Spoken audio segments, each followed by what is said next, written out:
Olá e boas-vindas a esta nossa imersão profunda.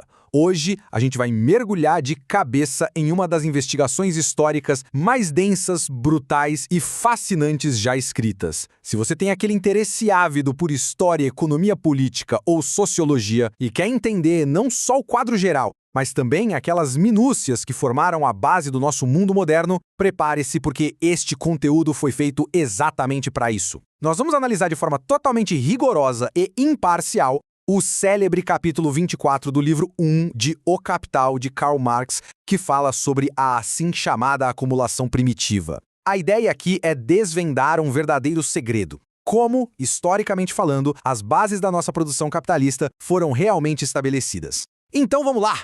Para a gente conseguir entender as mudanças globais, gigantescas, que vamos discutir, a gente precisa olhar para a forma como o texto original disseca essa realidade histórica. Tem uma analogia incrível, feita pelo sociólogo Francisco de Oliveira na introdução da edição que estamos usando. Ele compara o autor a um anatomista. Pensa comigo, o anatomista não olha para o corpo com lentes românticas, certo? Ele coloca o corpo do sistema capitalista ali numa mesa fria de dissecação e abre para entender como as engrenagens funcionam. E o que ele encontra é um paradoxo. A maravilha desse corpo operando, mas também uma miséria intrínseca na sua origem. E é exatamente essa anatomia cirúrgica e sem filtros do passado que a gente vai explorar agora.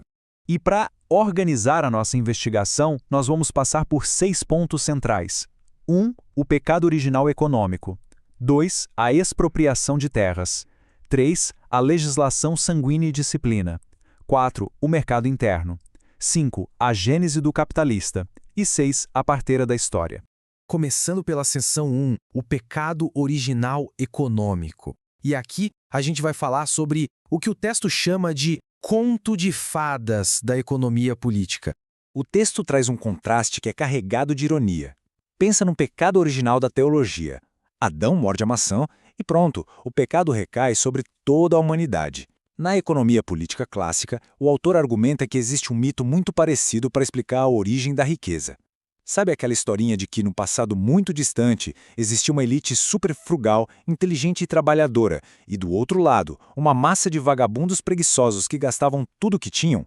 Pois é, segundo esse verdadeiro conto de fadas econômico, os trabalhadores acumularam riqueza pacificamente guardando moedinhas, enquanto os preguiçosos acabaram sem ter absolutamente nada para vender a não ser a própria pele. O texto ironiza que é com essas trivialidades infantis que a origem da propriedade costuma ser justificada. Mas a virada de chave vem agora. A obra rejeita essa visão pacífica completamente. Então, o que é a tal acumulação primitiva? Não é o resultado de economias feitas com suor e trabalho. É, na verdade, o processo histórico de separar de forma extremamente violenta o trabalhador das suas condições de trabalho. Para o capitalismo nascer, duas coisas precisavam se bater de frente no mercado. De um lado, gente com dinheiro e meios de produção. Do outro, trabalhadores livres. E olha a ironia dessa palavra livres. Eles eram livres porque não eram mais escravos ou servos presos à terra, mas também eram livres e totalmente desvinculados de qualquer meio próprio para sobreviver.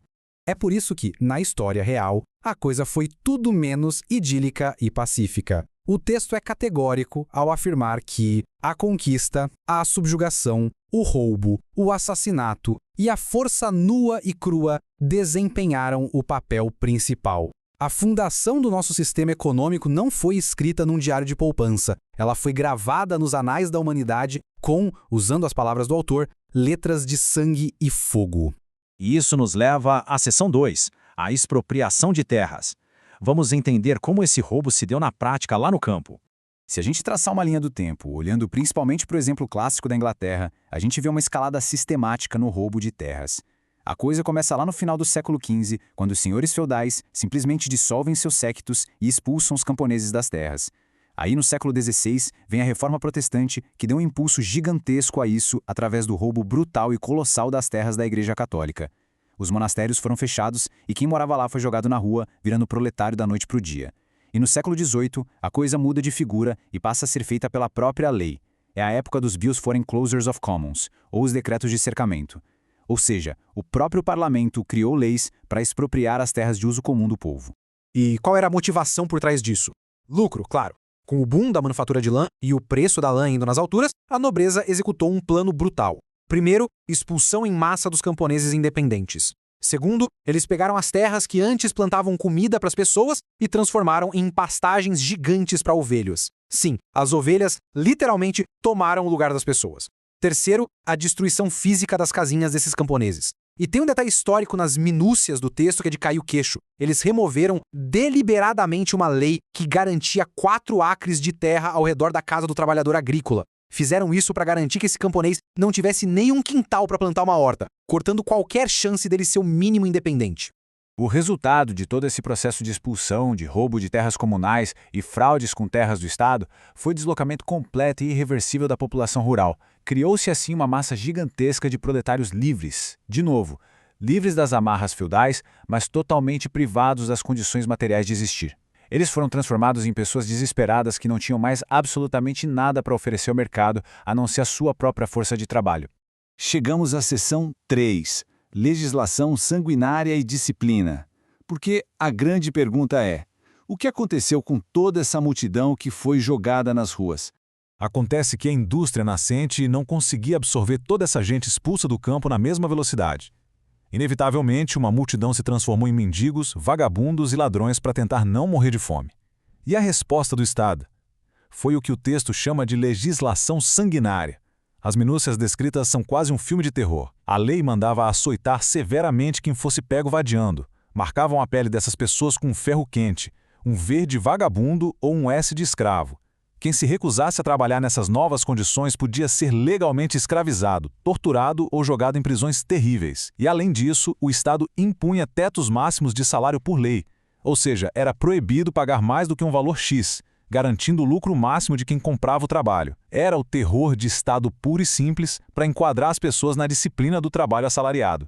Mas, com o passar do tempo e das gerações, uma mudança estrutural fascinante acontece. A violência física explícita, o chicote e a tortura começam a ficar no passado. Por quê? Porque as pessoas aterrorizadas se acostumam. À medida que o capitalismo se consolida, cria-se uma classe trabalhadora que, por hábito, tradição e educação, passa a ver esse sistema como uma lei natural da vida. O autor chama isso de coerção muda das relações econômicas. É uma força invisível. A simples necessidade de ter que comer e pagar aluguel substitui a necessidade da violência policial diária. Essa coerção silenciosa sela o domínio do sistema sobre o trabalhador de um jeito muito mais eficiente que as correntes físicas de antigamente.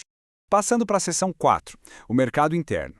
A destruição não foi só na vida rural, ela mudou a própria estrutura de consumo da sociedade. Olha o efeito cascata disso tudo. Quando você destrói a vida no campo, você destrói também aquela pequena indústria doméstica. Antes, a família camponesa plantava seu alimento, fiava o próprio linho e costurava a própria roupa. Com a expropriação, eles perdem o acesso à terra e aos meios de fazer suas coisas. Aqueles bens, que antes eram de alto consumo, de repente viram mercadorias nas prateleiras. Então, esse trabalhador expulso, agora ganhando um salário miserável, é forçado a ir lá e comprar a exata comida e a exata roupa que antes ele mesmo produzia. E é genial notar como, destruindo essa autonomia rural, o sistema criou do nada um gigantesco mercado interno de consumidores que era absolutamente vital para a grande indústria capitalista poder vender seus produtos em escala. Estamos na seção 5, a gênese do capitalista. Vamos olhar para o outro lado da moeda. Quem enriqueceu com tudo isso e de onde veio o capitalista industrial? A Idade Média deixou 2 formas de capital guardadas: o capital de quem emprestava dinheiro, a usura, e o capital dos grandes comerciantes. Mas eles não podiam virar industriais tão facilmente porque as leis feudais no campo e as regras rígidas das guildas nas cidades bloqueavam isso. Só que com a expulsão dos camponeses e a quebra desse mundo feudal, as barreiras caíram. A nova manufatura foi se instalar lá nos portos marítimos, longe das regras antigas.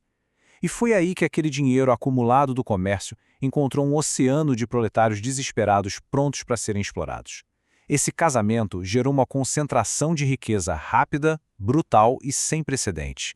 Só que a história estaria totalmente incompleta se a gente não olhasse para fora da Europa. A análise revela que essa acumulação foi um projeto global. A gênese do capitalismo industrial precisou do descobrimento das minas de ouro e prata nas Américas, da escravização e extermínio de populações indígenas nas minas, do saque violento das Índias Orientais e, de forma terrível, da transformação da África numa reserva de caça comercial de seres humanos escravizados. Então percebe o quadro geral? A acumulação primitiva não é só um fenômeno agrário lá do interior da Inglaterra. Ela é simultaneamente impulsionada por um esquema colossal e global de colonialismo, escravidão e pilhagem extrema.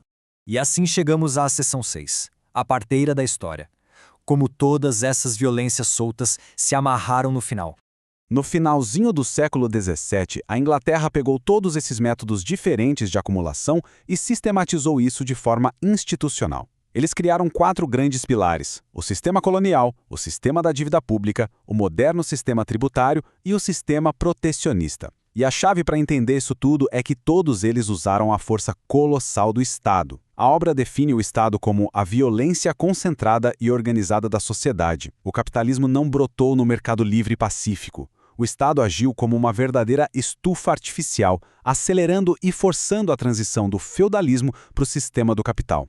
E isso nos leva a uma das reflexões mais icônicas e poderosas de todo o texto, a ideia de que a violência é a parteira de toda a velha sociedade que está grávida de uma nova. Essa metáfora diz tudo. A violência brutal que vimos não foi um desvio no caminho, um mero erro político.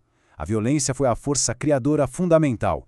Foi o poder econômico inicial que puxou a nova sociedade capitalista de dentro do ventre do mundo feudal. A conclusão de toda essa investigação derruba por terra os contos de fadas da poupança pacífica. Analisando todos esses fatos, desde o campo inglês até a escravização global, a conclusão do autor é stark, crua e implacável. O sistema não nasceu do trabalho árduo e da frugalidade de alguns. Na verdade, o capital vem ao mundo desde a cabeça até os pés, escorrendo sangue e sujeira por todos os poros. É uma base inteiramente construída no uso da força e da expoliação histórica.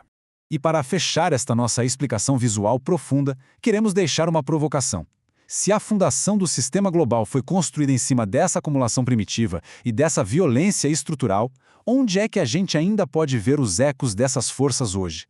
Será que esses processos realmente acabaram no século XVI? Ou eles ainda acontecem de forma silenciosa nas margens do mundo moderno? Seja nas indústrias de extração, seja na expropriação de terras locais pelo globo? Esperamos que essa imersão tenha explodido a sua cabeça de forma positiva e te inspire a ler a obra original com os próprios olhos. Um grande abraço e continuem questionando as engrenagens do mundo.